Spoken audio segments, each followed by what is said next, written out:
Minister గారు. Home minister. అధ్యక్ష, మొదటి ప్రశ్నకు సమాధానం అవునండి. సైబర్ నేరాల రిపోర్టింగ్ ధోరణి పెరుగుతున్నది. రెండవ ప్రశ్నకు సమాధానం, సైబర్ నేరాలు అరికట్టడానికి ప్రభుత్వం సైబర్ నేరాలు అరికట్టడంలో మౌలిక సదుపాయాలు బలోపేతం చేయటం, ప్రతి జిల్లాలో సైబర్ క్రైమ్ పోలీస్ స్టేషన్ ఏర్పాటుతో పాటు సైబర్ నేరాల నివారణ, దర్యాప్తు, ప్రాసిక్యూషన్ మరియు అంతర్గత ఏజెన్సీ సమన్వయాన్ని నిర్వహించడానికి ప్రత్యేక రాష్ట్ర స్థాయి సైబర్ వర్టికల్ వింగ్ను ప్రతిపాదించడమైంది అధ్యక్ష. అదేవిధంగా పౌరులకు ఆర్థికపరమైన మోసపూరిత నిర్వహణ, సైబర్ నేర బాధితులు 24/7 అందుబాటులో ఉన్న 1930 హెల్ప్ లైన్ మరియు నేషనల్ సైబర్ క్రైమ్ రిపోర్టింగ్ పోర్టల్ను ఉపయోగించి తమ ఫిర్యాదులు నమోదు చేసుకోవచ్చు. దీని ఫలితంగా ఫిర్యాదులను చేయటం మరియు బ్యాంకులో మోసపూరిత మొత్తాలను వెంటనే నిలిపివేయడం జరుగుతుంది అధ్యక్ష. అదేవిధంగా పోలీస్ సిబ్బంది ఐఐటి చెన్నై మరియు ఐఐటి కొట్టాయంలో సైబర్ కమాండో శిక్షణ పొందడం జరిగింది. కెపాసిటీ బిల్డింగ్ కూడా చేసుకుంటున్నాం డిపార్ట్మెంట్ తరపున. పోలీస్ దళాల ఆధునికీకరణ నిధుల క్రింద 2 కోట్ల విలువైన అధునాతన సైబర్ ఫోరెన్సిక్ సాధనాలను కూడా సేకరించడం జరిగింది. ప్రత్యేకంగా ప్రజల అవగాహన గురించి ప్రత్యేకమైన దృష్టి పెట్టి ప్రజా అవగాహన కార్యక్రమాలు కూడా ఏర్పాటు చేయడం జరుగుతుంది అధ్యక్ష. మేడం ప్రశాంత్ రెడ్డి గారు. ధన్యవాదాలు అధ్యక్ష. అధ్యక్ష, ఈరోజు సైబర్ క్రైమ్ అనేది ఒక వ్యక్తి సమస్య కాదు అధ్యక్ష, సమాజ భద్రతకు అతిపెద్ద సవాల్ అయింది అధ్యక్ష. డిజిటల్ లావాదేవీలు పెరిగే కొద్దీ డిజిటల్ నేరాలు కూడా పెరుగుతున్నాయి అధ్యక్ష. ప్రజల అమాయకత్వాన్ని ఆయుధంగా చేసుకుని సైబర్ నేరగాళ్ళు రెచ్చిపోతున్నారు అధ్యక్ష. ముఖ్యంగా గ్రామీణ ప్రాంతాల్లో part time jobs, trading, matrimony పేరుతో నిలువు దోపిడీ చేస్తున్నారు అధ్యక్ష. ఓటీపీ, కేవైసీ పేరుతో మోసాలు, social media account hacking, fake job, lottery investment స్కామ్లు, డిజిటల్ అరెస్ట్ పేరుతో బెదిరింపులు, ఇవన్నీ ఇప్పుడు సాధారణ వార్తలుగా మారిపోయాయి అధ్యక్ష. కానీ బాధిత కుటుంబాలకు ఇవి జీవితాంతం మర్చిపోలేని గాయాలుగా మిగిలిపోతున్నాయి అధ్యక్ష. రోజు వందల మంది ఓటీపీ మోసాలు, ఫేక్ లింకులు, డిజిటల్ అరెస్ట్ స్కామ్లకు బలవుతున్నారు అధ్యక్ష. కష్టపడి సంపాదించిన డబ్బు నిమిషాల్లో మాయమైపోతుంది అధ్యక్ష. నెల్లూరు జిల్లా కోవూరులో నియోజకవర్గంలో మా నియోజకవర్గంలో గ్రామానికి చెందిన స్వయం సహాయక సంఘ మహిళకు పార్ట్ టైం జాబ్ పేరుతో ఒక మెసేజ్ వచ్చింది అధ్యక్ష. రోజుకు 2000 వస్తుందని చెప్పి చిన్న చిన్న టాస్కులు చేయించారు. అలాగే తర్వాత కేవైసీ అప్డేట్ చేయాలని చెప్పి ఒక లింక్ పంపించారు అధ్యక్ష. ఆమె అమాయకంగా ఓటీపీ చెప్పగానే ఖాతాలో ఉన్న 2 లక్షలు నిమిషంలో మాయమైపోయాయి అధ్యక్ష. ఇది కేవలం ఒక మహిళ నష్టమే కాదు అధ్యక్ష, ఒక పేద కుటుంబానికి సంవత్సరాల తరబడి పొదుపు చేసుకున్న ఇది అయిపోయింది అధ్యక్ష. అలాగే మనకి ప్రభుత్వం చర్యలు తీసుకోవాలని చెప్పి మీ ద్వారా నేను మంత్రి గారిని కోరుకుంటున్నాను అధ్యక్ష. 24/7 కాల్ సెంటర్ ఏర్పాటు చేసి ప్రతి జిల్లాలో సైబర్ క్రైమ్ సెల్ని బలోపేతం చేయాలి. ఫిర్యాదు చేసిన వెంటనే ఫాస్ట్ ట్రాక్ యాక్షన్ సిస్టమ్ ఉండాలి అధ్యక్ష. అలాగే బ్యాంకులు, టెలికాం కంపెనీలతో స్ట్రాంగ్ కోఆర్డినేషన్ ఉండాలి అధ్యక్ష. సైబర్ నేరాలపై శిక్షలు కఠినంగా అమలు చేయాలి అధ్యక్ష. ప్రజలకు విస్తృత అవగాహన కార్యక్రమాలు కల్పించాలి అధ్యక్ష. ప్రతి ఇంట్లో స్మార్ట్ ఫోన్లు వినియోగిస్తున్న నేపథ్యంలో సైబర్ నేరాలపై పాఠశాలలు, కళాశాలల్లో స్థాయి నుంచే విద్యార్థులకి అవగాహన కల్పిస్తే విద్యార్థుల ద్వారా తల్లిదండ్రులు దాన్ని ఉపయోగించుకునే ఇది ఉంది అధ్యక్ష. ఈరోజు ఈ శాసనసభ వేదిక ద్వారా రాష్ట్ర ప్రజలందరికీ ఒక ముఖ్యమైన విజ్ఞప్తి చేయాలనుకున్నాను అధ్యక్ష.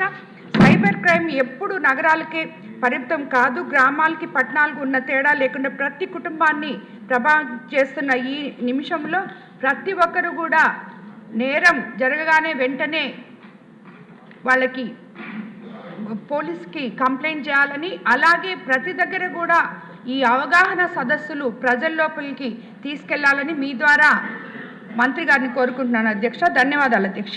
గారు, ఇష్యూ చాలా సీరియస్ ఇష్యూ అమ్మా. చాలామంది మోసపోతున్నారు. దీన్ని ఎలా కంట్రోల్ చేయాలో ఏంటంటే మీ అఫీషియల్స్తో కూర్చొని మాట్లాడి దీన్ని అరికట్టకపోతే చాలామంది లాస్ అవుతున్నారు. అధ్యక్ష, తమరు కరెక్ట్గా చెప్పారు అధ్యక్ష. ఎందుకంటే ఉగ్రవాదులు కానీ తీవ్రవాదులు కానీ కంటికి కనిపిస్తారు, కానీ సైబర్ నేరగాలు కంటికి కనిపించిన శత్రువుల ఈరోజు చాప కింద నీరులాగా మ్యాక్సిమం అంతా పాకే పరిస్థితి కూడా వచ్చింది అధ్యక్ష. ఇందులో అధ్యక్ష మనం భయపడాల్సింది, కొంచెం బాధపడాల్సింది ఏంటంటే ఈ సైబర్ నేరాల్లోని విక్టిమ్స్ అందరూ కూడా బాగా చదువుకున్న వాళ్ళు, వెల్ ఎడ్యుకేటెడ్, ఐఏఎస్లు, ఐపీఎస్లు, రిటైర్డ్ ఆఫీసర్స్, ఇలాంటి వాళ్ళందరూ కూడా ఇందులో విక్టిమ్స్గా ఉండటం అన్నది కూడా నిజంగా చాలా బాధాకరమైన పరిస్థితి అధ్యక్ష. ఎందుకంటే సైబర్ నేరాలకు మేము లిస్టు చూసుకొని ఒకసారి క్రానలాజికల్గా అంతా మేము చెక్ చేసుకుంటే అందులో మోస్ట్ ఆఫ్ బాగా వెల్ ఎడ్యుకేటెడ్ ఇందులో ఉంటున్నారు. నెక్స్ట్ ఆఫ్ ఇందాక మేడం గారు చెప్పినట్టుగా విలేజెస్లో కూడా అధ్యక్ష చాలామంది ఏంటంటే 10th క్లాస్ చదువుకొని ఇంటర్మీడియట్ చదువుకొని ఉద్యోగ అవకాశాలు లేక ఉండేటప్పుడు వాళ్ళకి ఒక రకమైన ఎరవేస్తారు అధ్యక్ష. మీకు 10th క్లాస్కే పలానా విదేశాల్లో ఉద్యోగాలు ఇస్తామని ఇలాంటి ఉద్యోగాలు ఇస్తామని చెప్పి కొంతమందిని మయన్మార్, థాయిలాండ్ అలాంటి చోట్లకి తీసుకెళ్తున్నామని తీసుకెళ్ళి ఈ థాయిలాండ్కి మయన్మార్కి మధ్యలో ఒక కేకే పార్క్ అని చెప్పేసి ఎస్టాబ్లిష్ అయింది అధ్యక్ష. అక్కడికి తీసుకెళ్ళి వీళ్ళకి ఉద్యోగాలు ఇస్తున్నామని చెప్పి సైబర్ క్రిమినల్స్గా మార్చే పరిస్థితి కూడా కనిపిస్తూ ఉంది. రీసెంట్గా మన ఆంధ్రప్రదేశ్ నుంచి దగ్గర 110 మంది వాళ్ళని కూడా మనం రెస్క్యూ చేసి మన కేంద్ర మంత్రి రామ్మోహన్ నాయుడు గారు సారథ్యంలో ఇక్కడ కూడా తీసుకురావడం జరిగింది అధ్యక్ష. ఎస్పెషల్లీ ఇందాక మనం మాట్లాడుకుంటున్న అధ్యక్ష ఒకసారి ఇక్కడ ఏమవుతుందంటే మెయిన్ సైబర్ క్రైమ్కి సంబంధించి అవగాహన అయితే చాలా క్లియర్గా అవసరం అవుతుంది అధ్యక్ష.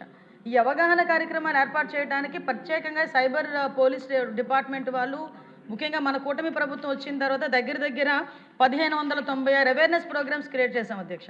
వీటితో పాటు 1930 ఒక హెల్ప్ లైన్ నెంబర్ 24/7 పనిచేస్తుంది.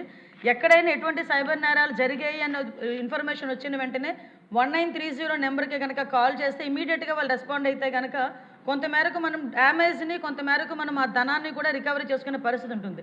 కాకపోతే వీళ్ళు ఒక భయం క్రియేట్ అవుతుంది అధ్యక్ష. డిజిటల్ అరెస్ట్లు అని చెప్పి ఒక పక్క ఓటీపీలని, కేవైసీలని, జాబ్ ఇప్పిస్తామని ఇంకా రకరకాల ఆఖరికి మహిళల్ని కూడా ఎరవేసి ఈ సైబర్ క్రైమ్స్లో కూడా ఇన్వాల్వ్ చేసే పరిస్థితులు కూడా కనిపిస్తున్నాయి అధ్యక్ష.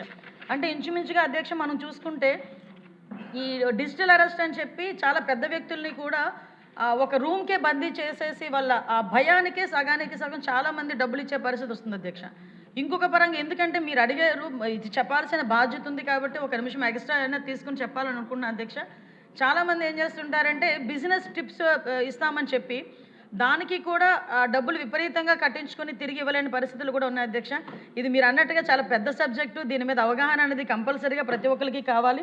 దాని మీదే గౌరవ ముఖ్యమంత్రి గారు ప్రత్యేకంగా దృష్టి పెట్టి ఈ సమస్యను అతి త్వరితగతిన పరిష్కరించాలనే ఉద్దేశంతోనే ప్రతి జిల్లాలోని కూడా సైబర్ క్రైమ్ పోలీస్ స్టేషన్స్ ఉండాలి, సైబర్ క్రైమ్ ఎస్టాబ్లిష్మెంట్ కూడా పెంచాలనే ఉద్దేశంతో 26 జిల్లాలకి సైబర్ క్రైమ్ పోలీస్ స్టేషన్స్ ఏర్పాటు చేయడానికి ఈరోజు మనకి ప్రతిపాదన కూడా ఉంది అధ్యక్ష. అది యాజ్ ఎర్లీ యాజ్ పాసిబుల్ ఇవ్వడం జరుగుతుంది అధ్యక్ష. ప్రత్యేకంగా ఈ కెపాసిటీ బిల్డింగ్ అధ్యక్ష ఇప్పుడు ఎందుకంటే ఇప్పుడు ఉన్న పోలీస్ డిపార్ట్మెంట్ వాళ్ళకి కూడా కెపాసిటీ బిల్డింగ్ అవసరం. ఇప్పుడు ఏదైతే కానిస్టేబుల్ ట్రైనింగ్ పొజిషన్లో అవనాయండి, పోలీస్ ట్రైనింగ్స్లో అవనాయండి, కంపల్సరీగా 1 మంత్ కోర్సు ఈ కెపాసిటీ బిల్డింగ్ మీద పెట్టి సైబర్ నేరాలను ఎలా అరికట్టడానికి ఒక అవగాహన కార్యక్రమాలు కూడా ఏర్పాటు చేస్తున్నాం. ఎస్పెషల్లీ ఈ భయం వల్ల, ఆ గ్రీడీ వల్ల, ఈ లోన్ యాప్స్ వల్ల మ్యాక్సిమం కొన్ని పారామీటర్స్ ఉన్నాయి అధ్యక్ష. వాటిల్లోనే ఎక్కువగా ఈ సైబర్ క్రైమ్ అనేది ఎక్కువగా జరుగుతుంది.